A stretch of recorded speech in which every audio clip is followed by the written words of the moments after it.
evangelismo. Página 131, sem mais demora, sem mais delongas. A equipe de evangelização.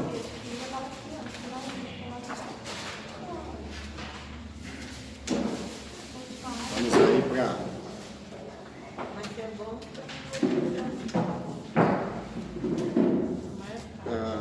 a equipe de evangelização. Como formar uma equipe, o que é uma equipe, né? Página 131, não tem mais nenhum livro lá, né? O Monte Moore, não tem. Estamos sem livro, viu? Nós vamos fazer um pedido novo aí agora, semana que vem. Faltou livro, inclusive, esse mês, né? Alunos novos que entraram. A pergunta parece simples. O que é uma equipe? Parece uma pergunta simples, não é? O que é uma equipe? Assim como a resposta, se você desejar fazer uma rápida enquete sobre a questão, perceberá que muitas respostas serão apresentadas, sendo que cada um traz uma ideia do que é a equipe. Se nós perguntássemos aqui o que é a equipe, cada um ia falar de um prisma, de um lado, de um jeito, o que é uma equipe, tá? Mas a grande verdade é que muitas pessoas confundem verdadeiramente o que é verdadeiramente uma equipe. Para elas basta ter um conjunto de pessoas reunidas fazendo determinada coisa para que seja considerado uma equipe. É o suficiente? Não, né? No entanto, não é bem assim. Um conjunto de pessoas fazendo determinadas coisas não são juntas não necessariamente será uma equipe se não estiverem conscientes cada uma das diretrizes essenciais para que obtenha êxito no trabalho. Não é incomum deparar-se com pessoas que estão desempenhando um projeto juntas, mas cada uma rema para um lado. Já viu isso? Pensamento diferente. Isso aí é que nem a história do barquinho, né? Você já pensou, você e mais uma pessoa dentro do barquinho, tá? Aí, de repente, você está remando para cá, para um lado, e ele está remando para cá. Você rema para esse lado, ele rema para cá. O que vai acontecer com esse barco? Vai sair do barco. Ele vai ficar rodando em círculos. Tem que os dois remar para o mesmo lado. Se os dois remar para o mesmo lado, o que vai acontecer? Ele vai para frente. Mesmo pensamento, mesma ideia, né? Então,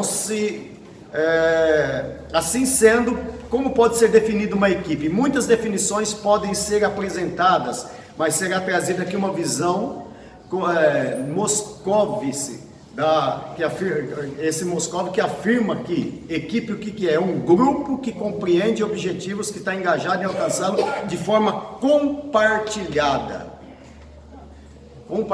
Então, equipe depende de falar a mesma língua. Nós vamos ver alguns pontos aqui da revista que vai trazer o que é uma equipe, falar a mesma língua, união, remar para o mesmo lado.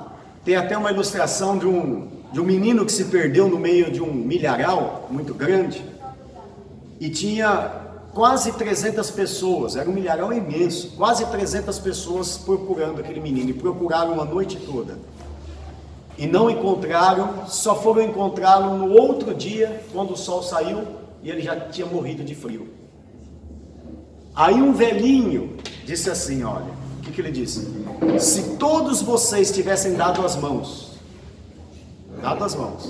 e feito uma corrente e procurado juntos, vocês teriam encontrado. Mas como vocês procuraram cada um para um lado aleatoriamente, ele acabou morrendo. Faltou o quê? Dar as mãos, união, né? Falar a mesma língua. Nós falamos aqui na outra aula do erro dos ruídos da comunicação, lembra? Quem estava aqui na última aula viu o que é o problema do ruído da comunicação. Uma frase que saiu totalmente ao contrário, né? Isso são chamados paradigmas, né? Tem os famosos paradigmas. Você já viu aquela ilustração que o rapaz estava fazendo a curva com o carro e o outro vindo ao encontro. E de repente o rapaz põe a cabeça para fora e quase bate, ele desviou do carro e gritou, pôs a cabeça para fora e ele gritou, porco! Aí ele falou, sua mãe! E na hora que ele acabou de fazer a curva, bateu no porco, caiu no penhasco e morreu. Na verdade ele estava alertando, falou, ó, porco, né? Só deu tempo dele falar porco.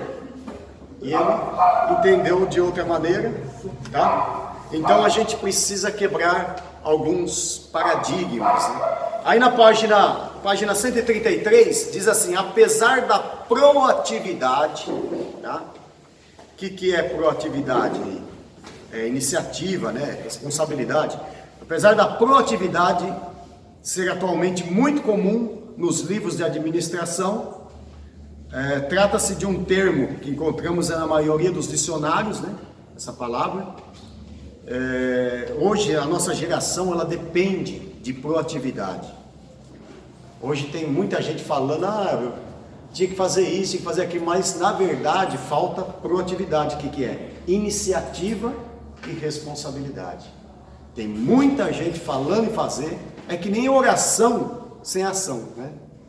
A palavra ação está dentro da palavra oração.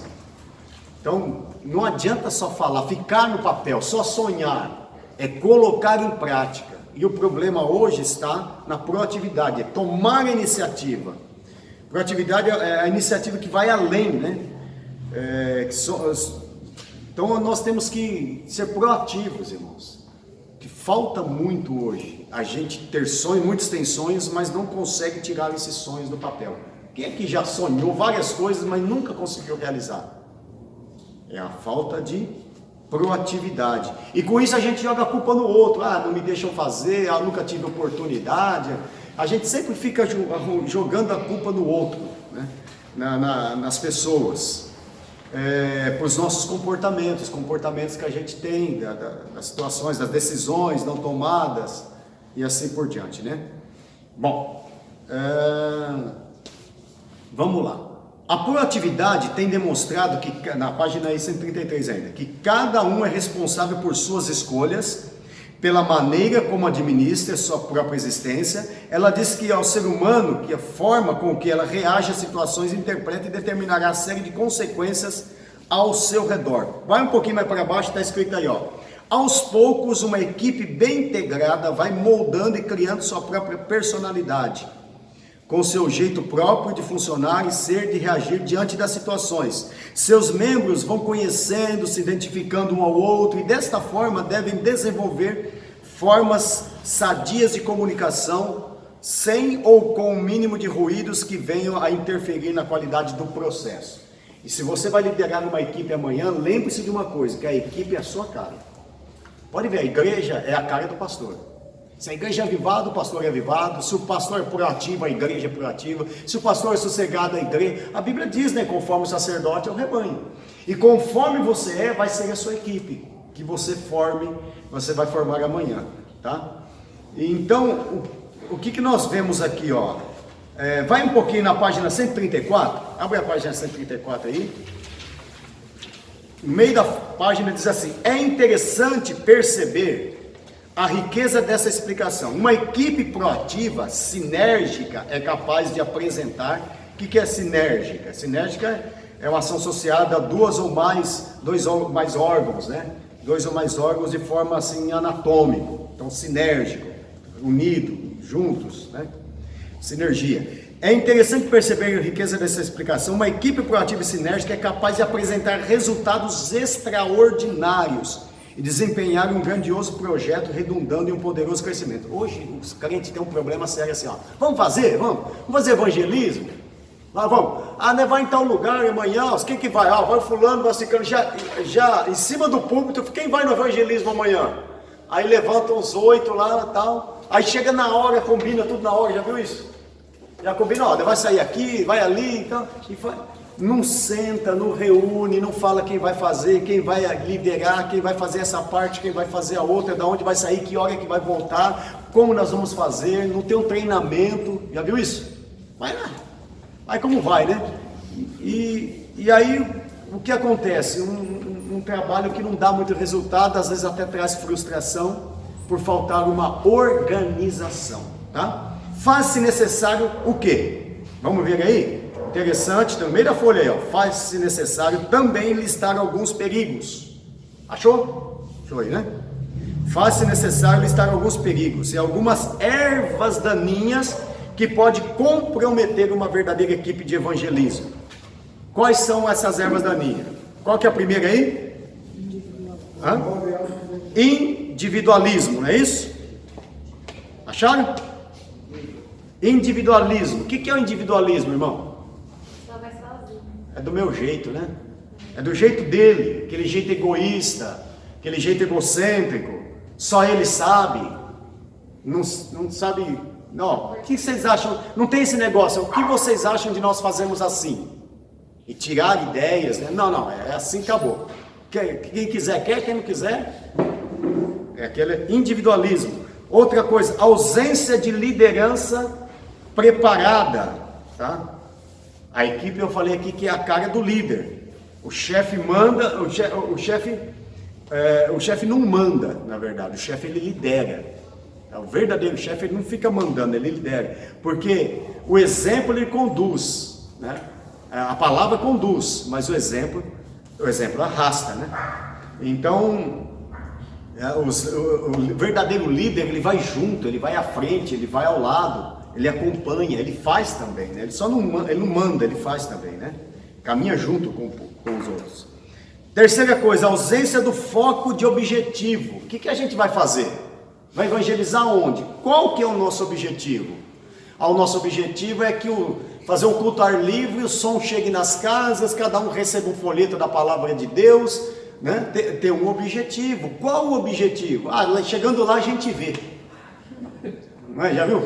Chegando lá a gente, o que não fazer? Chegando lá a gente vê. Não é falar que o Espírito Santo mandar. Não é assim? Não. Na verdade o Espírito Santo ele vai guiar onde tem uma bagunça, ele fala, não estou nessa não. Você já viu um lugar bagunçado? Como é que é? Um lugar que tudo é uma bagunça, o Espírito Santo olha e fala, rapaz, eu não vou entrar no meio desse negócio aí não. O Espírito Santo gosta das coisas organizadas, irmãos. Deus é um ser organizado, né? Ausência de foco e objetivo. Quarta aí, é o quê? Falta de... O que seria a falta de comprometimento? Por exemplo, vamos marcar o evangelismo a todo mundo 9 horas da manhã. Que hora que o pessoal chega? 11 horas. Aí tem uns que falam, não, eu acho que ele atrasou, ele vai vir. Fora aqueles que não vêm, né? Não, ele vai vir. Aí fica 9h30, 15 para as 10. Ele não aparece. 9h30, 9 horas é 9 horas. 9h01 já não é 9 horas. Concorda? Irmão, coisa triste é pessoas que não têm compromisso com o horário. É feio, é feio. É feio isso. Ontem eu fui em Frutal. Frutal dá 4 horas de viagem daqui. Eu fui o primeiro a chegar na igreja. Eu abri a igreja junto com o diabo. Eu sou pregador da noite, a igreja cheia, eu podia fazer o quê? Chegar, começa às 6h30, umas 7 horas tá bom, 7h30, antes da palavra, aí entra, né, com a maletinha na mão, mostrando para todo mundo que está entrando. O pastor disse assim, pastor, eu sou pregador itinerante, e sabe que eu nunca mais cheguei atrasado no culto? Falei, por quê? Que bom, comecei a chegar. Não, um dia que eu chamei o senhor para pregar, e o senhor chegou, abriu a igreja junto comigo aqui, eu falei, não, eu tenho que aprender com um exemplo desse. Olha que bom. Então, você ter responsabilidade, horários. Eu aprendi muito com o coronel, lembra do coronel? Nós fomos para o Rio de Janeiro em 4 pessoas. Ele falou, pastor, que hora que nós vamos sair? Era 9 da manhã. Ele falou, só que o senhor dá um sermão para o fulano de tal lá, que mudou agora, ele falou, que ele costuma chegar atrasado. Eu falei, se ele chegar atrasado, ele não vai. Então, ele costuma atrasar, pastor. Aí, quando deu 9 horas, quem que faltava? Fulano de tal. Fulano de tal. Aí deu 9h15, falou, que horas são aí? Falou, 9h15, falou, vamos embora. O pastor ligou, parece que ele está chegando. Não, vamos embora, que hora? Não é 9h15? Vamos embora. Aí quando eu já tinha mandado uns 15 quilômetros, eu estou aqui na igreja, vocês não estão, onde vocês estão? Falou, nós já estamos na estrada, já andamos 20 quilômetros já. Mas vocês não me esperaram? Falou, que horas são? Falei, 9h20. Falei, então, nós saímos daí faz 20 minutos, nós combinamos às 9. Agora da próxima vez você vai com a gente. E ele com a malinha pronta, tudo, né? Ia para o Rio de Janeiro, fazendo um congresso lá de missão. Aí, da outra vez, teve um outro trabalho também, foi na Bahia. Pergunta se ele atrasou. Estava 7 horas aí. Nunca mais atrasou. Compromisso, tá, irmãos? Falta de comprometimento.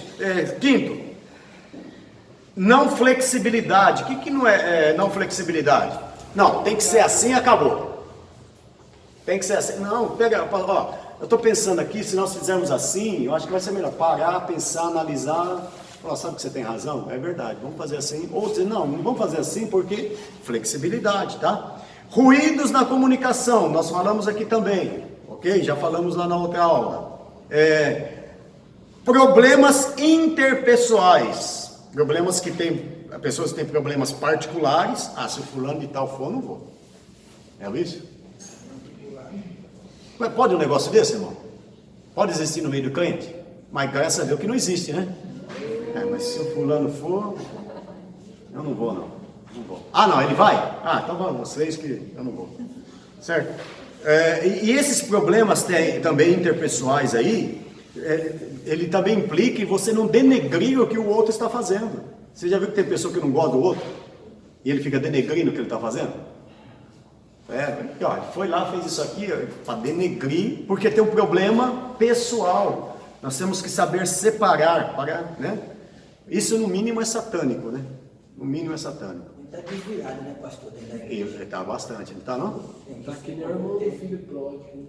Chegou uma irmã aqui e falou, e aí, irmã, a senhora está na igreja tal? Ele, não, pastor, sai de lá. Sai de lá porque eu não me dou com a irmã fulana de tal, que é a líder do círculo de oração. Puseram a irmã que é para dirigir o círculo de oração, não me dou com ela. Falei, e a senhora foi para outra igreja? Fui. A senhora não conversa com ela? Não. Mas, então, e a senhora vai para o céu? A senhora quer ir para o céu, não quer? Eu falei, lógico. E a senhora acha que vai para o céu? Eu falei, pensei comigo, só se for da boca do jacaré, né? Porque o céu que a gente conhece, a gente vai entrar de mão dada, não é? Isso aí é que nem a história do porco-espinho, irmão. Já viu a história do...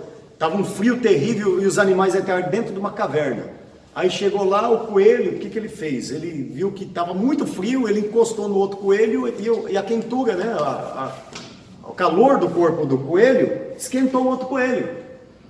Aí também tinha um outro animalzinho lá, foi a mesma coisa. Ele encostou no outro lá, o castor lá encostou no outro e esquentou. E aí não deixou que eles morressem de frio. Aí tinha dois porcos-espinhos. O porco-espinho olhou para o outro e estava quase morrendo congelado e falou, olha rapaz, vai doer, mas a gente tem que encostar um no outro aqui, senão a gente vai morrer. Vai ter que dar um jeitinho aí. Aí eu falei, vamos se espetar aqui, mas é assim, o crente tem que ser desse jeito, a gente vai se espetar, mas vamos junto aqui que a gente tem que ir para o céu, né? Senão, aqui no meio da folha aí, página 134, é interessante perceber a riqueza dessa explicação, uma equipe proativa, sinérgica. Vai para baixo um pouquinho. Por fim, serão elencados abaixo algumas vantagens do trabalho em equipe. Qual vantagem? Final da página 134. Promove o quê? Alto desempenho. Não é melhor, 10 não faz mais do que um sozinho? 10 pessoas pegando folheto não vai fazer Conhecimento e experiência são compartilhadas, a gente acaba aprendendo com o outro, né? Espírito de colaboração, a gente vai colaborando com o outro. Problemas não pensados são solucionados junto. Aí, não vamos fazer assim não, ali a gente não pode fazer um culto ar livre porque tem uma escola. E assim por diante. Relações interpessoais são melhoradas, a gente passa a ter mais relação com o outro. Comunicação assertiva, união, empatia e respeito. São coisas que são desenvolvidas numa equipe. Agora tem pessoas, você já notou? Ele tem uma dificuldade para trabalhar em equipe. Tem ou não tem? Tem dificuldades de trabalhar em equipe. Isso é um problema sério e que precisa ser tratado principalmente no que tange a evangelização, tá? Vai aí no meio da página 135. Eu estou lendo o livro porque tem irmão que não lê o livro aqui, viu, irmão? Estou achando que tem uns irmãos aí, mas a maioria lê, tá? 135. Uma equipe de evangelização é constituída inicialmente por voluntários que entendem que deve se unir e anunciar as boas novas de salvação. Geralmente a igreja convida os seus membros para fazer parte do trabalho evangelístico. À medida que os voluntários apresentam, faz-se necessário estruturar um sistema de gestão, geralmente formado por pessoas que ocupam função de liderança, coordenação e supervisão, bem como, depois que o trabalho vai crescendo, o projeto missionário nosso hoje, né, nós começamos com 1, 2, 3, hoje ele tem um diretor, tem um vice-presidente, tem secretário, tem tesoureiro, segundo tesoureiro, conselheiros, tem fiscal, né? Tem a parte fiscal e assim por diante. Então aí vai sendo necessário, conforme vai crescendo, secretaria, tesouraria e outros, né? Igrejas que possuem uma quantidade relativa de participação tendem a estabelecer subdivisões depois. Posteriormente, a equipe de evangelização deve seguir recomendações expressas nos tópicos seguintes. Antes, reitera-se que tais atitudes devem ser bem acolhidas e postas em prática em nível de individualidade, ou seja, cada membro da equipe deve atentar à sua própria realização, o que ele deve fazer. O que é necessário para uma boa equipe? Primeira coisa aí, na página 135 final, preparo espiritual. Está preparado espiritualmente. Ele tem que ter pelo menos um mínimo de noção quando ele vai evangelizar, tem que ter um preparo, né? Porque, ó, se a pessoa te perguntar isso, o que você fala? O que você faz? Se a pessoa estiver endemoniada no meio da rua, como você age? Ele tem que ter uma preparação, ok? Bom, outro que precisa mais? Oração. Trabalho sem oração, nós estamos no reino espiritual, então vamos mexer com o reino espiritual. Nunca vai fazer um trabalho. Um dia eu saí com uma equipe, os irmãos, nós fomos de madrugada para entregar sopa. Aí eu vi que todo mundo montou no carro, chegou, então agora vocês fazem isso. Eu falei para o irmão assim, pastor, irmão, posso dar uma ideia aqui? Primeira vez que eu tinha ido com eles, né? Falei, não é melhor a gente fazer uma oração antes de sair? Irmãos, vamos fazer uma oração aqui. Oração, você está mexendo com o demônio. Uma pessoa, inclusive, caiu endemoniada. E aconteceu algo lindo aquele dia. Nós estávamos evangelizando, começamos a cantar um hino lá no como é que chama? No Atacadão lá, em frente agora é a escala lá, né? Uma moça estava na beira da pista e ia se matar. Quando ela ouviu aquele louvor, você é o espelho que reflete a imagem do Senhor. Não chore se o mundo ainda não. Ela voltou para ela, foi chorando, falou, pastor, o senhor lembra de mim? Não, eu sou desviado, o senhor, pastor Fernando, né? Eu falei, senhor, eu ia me matar ali, ó. E quando eu ouvi esse louvor, eu ia tirar minha vida. Ela, filha de pastor, desviada, né? E nas drogas. Oramos por ela. Eu falei, você quer ajuda? Quero.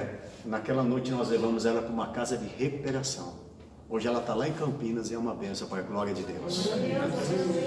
Então, outra coisa, consagração e jejum. Vai fazer o trabalho? Consagração. Leitura, estudo das Escrituras, vigilância, né? Falta muitas vezes vigilância. Testemunho de vida. Tem pessoa que... Porque a gente prega com a vida também, né? A gente prega com a vida. Comunhão com o Espírito Santo e necessário preparo psicológico. Tem situações que você vai ver que tem pessoas que não estão preparadas, né? E também necessidade de preparo físico. Às vezes você anda muito, sol quente, tem que estar preparado fisicamente também, tá? Eu tenho um livro aqui que fala sobre 10 técnicas para entregar um folheto. Quais são as 10 técnicas? É mais ou menos parecido, ó.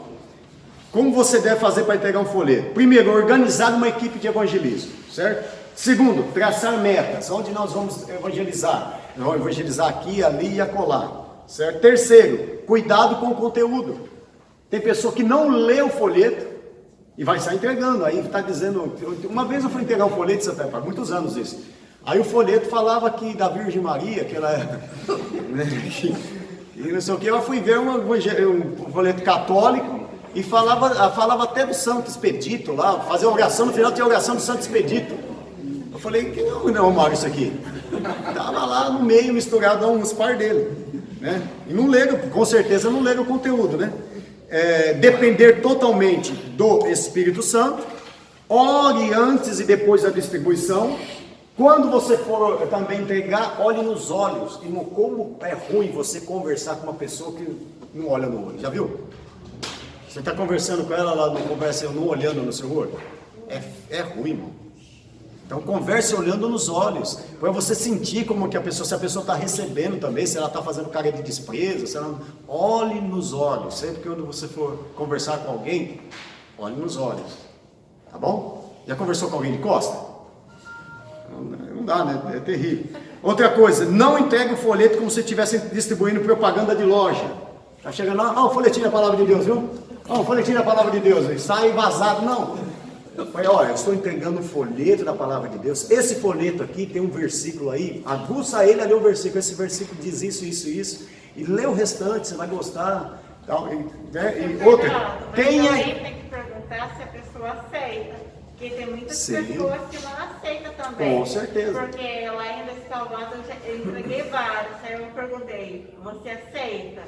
Mas muitas pessoas falavam, não. Então o que a gente tem que fazer? Respeitar. O que Jesus disse? Se não aceitar, bate o pó da sua sandália e vaza. Tem pessoas que aceitam, E vaza, tem né? pessoas que não aceitam, tem pessoas que aceitam, você entrega, aí a pessoa lê, talvez que Jesus te ama, a pessoa lê alto e começa a dar gargalhada.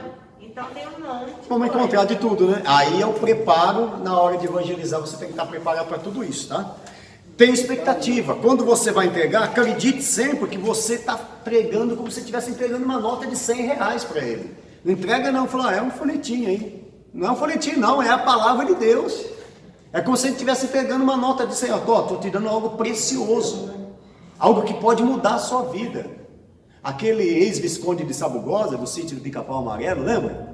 Ex-visconde de Sabugosa. Sabe como ele se converteu? Uma pessoa foi entregar o folheto da palavra de Deus, isso aqui pode mudar a sua vida, pode transformar você. Leia e contém a palavra de Deus. Aí se você tiver alguma dúvida, eu estou ali na frente, você me pergunta. Quando ele pegou o folheto na mão, estava escrito assim: o que adianta o homem ganhar o mundo inteiro e perder a sua alma? Aquele folheto mudou a vida dele e ele se converteu. Entendeu? E a quantidade de evangelizados também é importante, viu?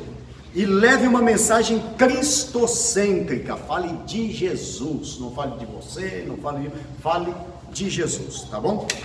Isso aqui está num manual aí, você nunca viu, é uma pessoa que eu conheço desde quando eu nasci, que fez esse livro aqui, tá? Chama Manual para o Culto ao Ar Livre. Amém? Bom, vamos lá.